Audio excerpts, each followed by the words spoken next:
కంటెంట్లో దమ్ము లేకపోతే, మనలో దమ్ము లేకపోతే,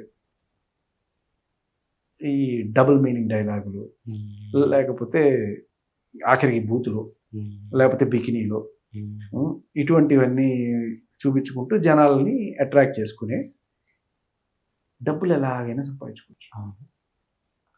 కానీ డబ్బు సంపాదించుకున్న ప్రతి ఒక్కడు గొప్పడైపోడు.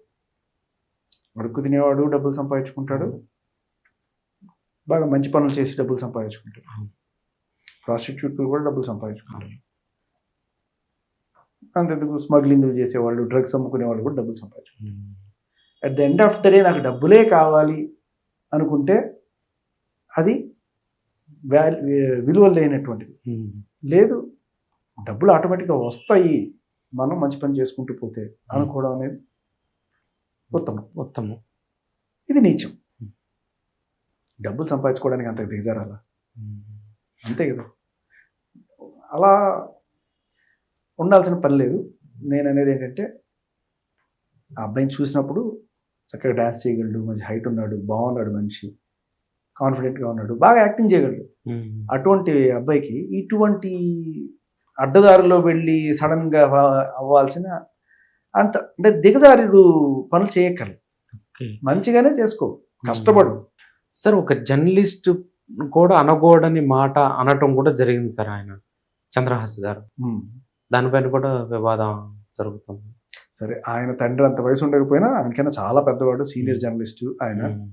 సో ఆయన పట్టుకొని ఒరే తురే కొట్టడం అనేది సంస్కారవంతమైన కాదు. ఎంత నీకు అరే గిరే అంటే పెద్ద యూత్ అంతా కూడా ఫాలో అయిపోతారు అనుకుంటే తప్పు. ఖచ్చితంగా చంద్రహాస్ నిజం చెప్పాలంటే ఒక పరిచయం ఉన్న మనిషి. ఓకే. కానీ అంటే ఇక్కడ ఇంకోటి కూడా ఆలోచించు.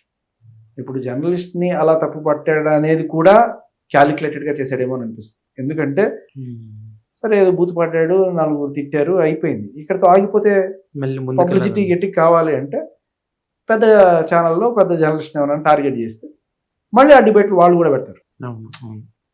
తప్ప రైటా ఇవన్నీ పక్కన పెట్టేసి ఇదే డిబేట్లు జరుగుతుంటే అది ఎందుకు జరుగుతుంది? ఓహో, సినిమా రిలీజ్ కోసం. ఓహో, ఏంటి ఆ సినిమా? ఓహో, ఇక్కడికి వెళ్తుంది. ఫైనల్గా అవునా ఏదో చూద్దాం ఒకసారి అనుకున్నాను, ఎవడన్నా టికెట్లు తగ్గుతాయి, మనం అనుకున్నది నిజం అవుతుంది.